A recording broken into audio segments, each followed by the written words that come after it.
बिस्मिल्लाहिर्रहमानिर्रहीम। आज के सेशन की बात करें तो अच्छा सेशन था। एक इंडेक्स की जो ओपनिंग थी वो पॉजिटिव ओपनिंग थी 397 पॉइंट के साथ। उसके बाद इंडेक्स ने आपको हाई लेवल दिखाया आज, जो कि ऑल टाइम भी हाई था 1,53,411 का, जिधर इंडेक्स ने 1210 पॉइंट गेन किए थे। उसके बाद अगर लो लेवल की बात करें तो आज का लो लेवल भी 63 पॉइंट के इजाफे के साथ 1,52,264 पे रहा। इंडेक्स की क्लोजिंग अगर देखें तो वो भी 463 पॉइंट के इजाफे के साथ 1,52,665 पे रही। वॉल्यूम की अगर बात करें तो 407 मिलियन के वॉल्यूम ट्रेड हुए KSE 100 इंडेक्स में। तो आज के टॉप एक्टिव स्टॉक अगर देखें तो सबसे ज्यादा जो वॉल्यूम है वो बैंक ऑफ पंजाब में ट्रेड हुए तकरीबन 100 मिलियन के। उसके बाद KEL, PI, BTL, FFL, power, PRL, TPL, Cnergy, Amtex और TRG में।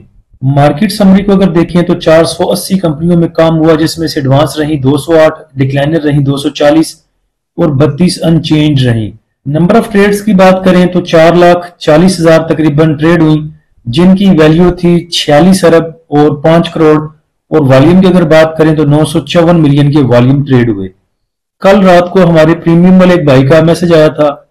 वो बोल रहे थे कि जो तमाम मार्केट में एक आवाज आती है कि ओवर बात, तो ये क्यों ओवर बात की आवाज आती है? जब से हम सुन रहे हैं, जब से इंडेक्स आ गया था 1,30,000 पे, तो उसके बाद हम ओवर बात ही सुन रहे हैं। तो वो मेरे ख्याल से सब जल्दी में कहते हैं, शायद मैं भी जल्दी में कहता हूं, इसलिए भाई को समझ नहीं आई। वो ओवर बात नहीं है, ओवर बाट है। तो मेरा प्रॉब्लम ये है कि जब से वीडियो बनानी स्टार्ट की थी तो माइंड में ये था कि जो भी भाई सुनते हैं उन तक बहुत सिंपल करके चीजों को पहुंचाया जाए ताकि वो समझ सके। अब बंदा वैसे ही इंटेलेक्चुअल बनता रहे, साथ में एक कप चाय का रख के और बड़ी तकरीरें झाड़ता फिर और वर्ड यूज करे इंग्लिश के, कोई दो चार उधर से, कोई दो चार इधर से। और वैसे हमारी मेंटालिटी भी ये है कि जो चीज समझ ना आए ना, हम कहते हैं वाह की समझाया हो, चाहे समझ ना आए। जैसे मौलवी साहब को बात करते हैं ना खुतबे में, तो बंदे आ कहते हैं वाह की खुतबा सी आज इमाम साहब देता। तो घर वाले अगर पूछ रहे हैं इनको क्या कहा था इमाम साहब ने, ये मुझे नहीं पता क्या कहा था, मजा बड़ा आया। तो आप भी सेम मेंटालिटी हमारी वही है। जो चीजें समझ नहीं आती, जो आपको मुश्किल तरीन वर्डिंग यूज करके समझाते हैं, आपको भी बड़ा पढ़ा लिखा नजर आता है। तो ये पेड ग्रुप्स में जो ये किडिंग चलती है, ये जो आप जोक मारते हैं, ये पेड ग्रुप्स वाले, ये भी मेरे ख्याल से हमने ही शुरू किया था, वो 3 साल पहले तो पेड ग्रुप का ये हाल था कि अगर इमोजी कोई भेजता था स्माइली, तो उसको पर्सन में आके मैसेज किया था जाता था कि आपने ये हंसने वाला मैसेज भेजा है, ये क्यों भेजा है हंसने वाला मैसेज। ये उस टाइम हालत थी। तो मेरा कंसर्न उस टाइम भी ये था कि ये जो आम बंदा है इस तक रीच बंदे की पहुंचे और इसको चीजें समझ आए। अब भाई ने रात को जो क्वेश्चन किया था वो था ओवरबॉट पे, कि ये जो ओवरबॉट की आवाजें आती हैं, चीजें चलती जाती हैं, इंडेक्स भी चलता जा रहा है, लेकिन ओवरबॉट की आवाजें खत्म नहीं होती। तो देखिए नीचे आपको RSI नजर आ रही है, यहां नीचे बॉटम पे। जब हमारा इंडेक्स ऊपर गया था, नीचे से स्टार्ट हुआ, पहले चले यहां पे ले लें। यहां पे जब था इंडेक्स हमारा, तब भी ये ओवरबॉट के करीब था, तकरीबन 70 के आसपास इसकी RSI मूव कर रही थी। उसके बाद जब इंडेक्स ने चलना शुरू किया, एक मोमेंटम के साथ इंडेक्स ऊपर गया, तो इसकी RSI आ गई थी तकरीबन यहां पे 86 पे। यहां पे पहले थी तकरीबन 70 पे, उसके बाद नीचे आई। जब यहां पे कुरेक्शन आई, आप कह सकते हैं ईरान और इसराइल की जंग पे, जब यहां पे नीचे कुरेक्शन आई, इंडेक्स नीचे आया, तो नीचे RSI भी आपकी आ गई थी ओवरसोल्ड के करीब 38 पे। उसके बाद जब इंडेक्स ऊपर गया, नहीं मैटर करता कि इंडेक्स आपका 1,30,000 पे खड़ा है, 1,31,000 पे, 32 पे, 33 पे खड़ा है, जैसे जैसे इंडेक्स बढ़ता रहा आपकी RSI भी नीचे ऊपर बढ़ती रही। वो चली गई पर यहां एक्सट्रीम पे तकरीबन 86 के ऊपर, तब बोला जाता था कि यहां पे आपका इंडेक्स ओवरबॉट है। उसके बाद रिसेंटली जब इंडेक्स ने थोड़ी सी कुरेक्शन ली, तो नीचे RSI भी आपकी नीचे आ गई, तकरीबन 64 पे यहां पे आ गई थी। तो अगर 60 पे भी RSI आएगी तो ये ओवरसोल्ड नहीं होगी, इसको आप कूल डाउन होना भी नहीं कह सकते। 60 पे भी आप यही कहेंगे कि ये ओवरबॉट के ही करीब है। तो जो भी वीडियो बनाते हैं, जो ये वर्ड यूज करते हैं, तो वो ठीक करते हैं कि ओवरबॉट के नजदीक है। हाँ, 50 से नीचे जाएगी, 40 के पास जाती है, उसके बाद 30 के पास जाती है, तो हम कह सकते हैं कि ओवरसोल्ड के करीब है, नीचे जा रही है, कूल डाउन हो रही है, या इसमें करेक्शन आ रही है, जो भी आप वर्ड यूज करना चाहें। उसके बाद दोबारा जब ये 3-4 सेशन हुए हैं इंडेक्स को पॉइंट गेन करते हुए, तो आपकी RSI फिर ऊपर आ चुकी है। आज RSI आपकी 77 पे, कल तकरीबन 76 समथिंग थी, आज 77 है। तो कल भी ओवरबॉट थी, आज भी ओवरबॉट है। नेक्स्ट कल अगर थोड़ी और पॉइंट गेन करेगी तो ओवरबॉट भी रहेगी। अब बाई का कंसर्न ये था कि इंडेक्स भी चलता जा रहा है, स्टॉक भी चलते जा रहे हैं और आवाज भी खत्म नहीं हो रही है ओवरबॉट की। तो मैंने भाई को समझाया कि आपको ओवरबॉट से लेना देना नहीं है, चाहे आपका इंडेक्स ओवरबॉट है, लेकिन अभी भी बहुत से स्टॉक ऐसे हैं जो ओवरसोल्ड है।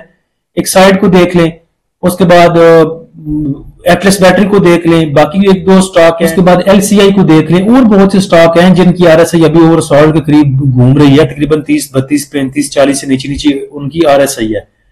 तो मैटर नहीं करता कि आपका इंडेक्स चले, अभी मान लेते हैं कि 77 पे खड़ा है, 77 से 76 पे भी आता है, ये ओवरबॉट ही होगा। उसके बाद नीचे एटबॉट ऑक्साइड चल जाते हैं, तो आप क्या कहेंगे कि ये क्यों चल रहे हैं? उनकी तो ऑलरेडी जो आरएसआई है वो ओवरसोल्ड के करीब उन्होंने चलना ही चलना है। तो तमाम चीजों को कुल मिला के आप देखेंगे कि इंडेक्स कहां पे खड़ा है, स्टॉक कहां पे खड़े हैं, फिर आप देख सकते हैं कि कैसे आपके स्टॉक मूव करते हैं। मिसाल के तौर पे आपकी आरएसआई अगर 80 पे भी चली जाती है तो हम नहीं कहेंगे कि इंडेक्स भी ओवरबॉट हो गया है और स्टॉक भी ओवरबॉट हो गए हैं, क्योंकि अगर इंडेक्स आपका 80 के ऊपर खड़ा होगा आरएसआई के ऊपर, तो एक साइड अगर पीछे से चल जाता तो हम क्या कहेंगे कि पहले ही इंडेक्स बड़ा ऊपर था, अब एक साइड भी चल गया। तो एक साइड तो टेक्निकली पहले ही नीचे खड़ा था, उसने तो चलना ही चलना था। तो जब ऐसी चीजें चलती हैं, आपको पता है कि रिजल्ट सीजन भी है, कोई रिजल्ट आता है अच्छा, वो जो स्टॉक है वो आपके पॉइंट गेन करता है, आरएसआई उसकी बढ़ती है, वो पॉइंट गेन करता है, तो अल्टीमेटली उसके जो पॉइंट है वो जाके इंडेक्स में ऐड होते हैं, आपका इंडेक्स भी बढ़ जाता है। तो इसलिए ये थोड़ी सी कंफ्यूजन थी मेरे उस भाई को कि क्यों आरएसआई भी बढ़ रही है, नीचे से स्टॉक भी चली जा रहे हैं। तो पहले आपको आरएसआई को भी देखना पड़ेगा, इंडेक्स को भी देखना पड़ेगा, इंडेक्स ओवरबॉट है तो नीचे जो स्टॉक हैं जो अभी नीचे बेचारे खड़े हैं, जो ओवरसोल्ड के करीब होंगे, तो बेचारों में चलना ही चलना है। तो मैटर नहीं करता कि ये सब चीजें कहां पे खड़ी हैं, आप अपनी ट्रेड लें, चीजों को वाजनी देखें और अपनी ट्रेड लें। अब ये भी बात नहीं है कि इंडेक्स की आरएसआई ऊपर और हमने काम नहीं करना, बहुत से स्टॉक हैं जो आपको मौका देते हैं काम करने का, आप उनमें काम करें। जैसे कि एटीआरएल था, एटीआरएल की हमने परसों क्लोजिंग के करीब इसका लेवल बताया था, सपोर्ट लेवल, कि ये सपोर्ट लेवल है एटीआरएल का, यहाँ पे एंट्री बन सकती है। इसमें 656 से लेके और 659 तक का लेवल दिया था इसका हमने। उसके बाद रेजिस्टेंस लेवल इसका दिया था 666 का, उसके बाद 678 का, 690 का, 705 का, 720 का, और पहला टारगेट अल्हम्दुलिल्लाह इसने अचीव किया। तो मैटर नहीं करता कि इंडेक्स कहां पे खड़ा है, आपको ढूंढने हैं वो स्टॉक जिनमें काम किया जा सके। एटीआरएल का पहला लेवल हमने इसलिए करीब दिया था कि जो डे ट्रेड करना चाहते हैं भाई, जिन्होंने आज पकड़ना है कल सेल करना है, उनके लिए ये आसानी हो। लेकिन ये माइंड में रखें कि एनआरएल आज कुछ चलता हुआ नजर आया रिफाइनरी में, उसके बाद पीआरएल भी थोड़ा सा चला, थोड़ा सा आप कह सकते हैं उसको। एटीआरएल अभी चला नहीं है, जब ये एटीआरएल चलना शुरू होगा इंशाल्लाह ये आपको 720, 714 करके दिखाएगा। तो एटीआरएल में बड़ी गुंजाइश है अभी, पीपीएल में गुंजाइश है अभी, पीआरएल में थोड़ी सी आप कह सकते हैं चले वो अगर 34 के ऊपर क्लोजिंग देता है तो फिर एक नए दौर का आगाज होगा उसका। लेकिन रिफाइनरी में काफी मूव बचती है जिसको पकड़ा जा सकता है अगर इंडेक्स हमारा एक जगह पे बंदे के पुत्रों की तरह सस्टेन करता है। तो जो भी भाई हमारा प्रीमियम ग्रुप ज्वाइन करना चाहते हैं वो नीचे दिए गए व्हाट्सएप नंबर पर रब्ता कर सकते हैं। फ्री ग्रुप को ज्वाइन करने के लिए लिंक नीचे डिस्क्रिप्शन में दे दिया है। आप हमारे प्रीमियम ग्रुप को, फ्री ग्रुप को, दोनों को अवेल कर सकते हैं हमारी वेबसाइट desitrader.pk से भी, उसका लिंक भी नीचे डिस्क्रिप्शन में डाल दिया है।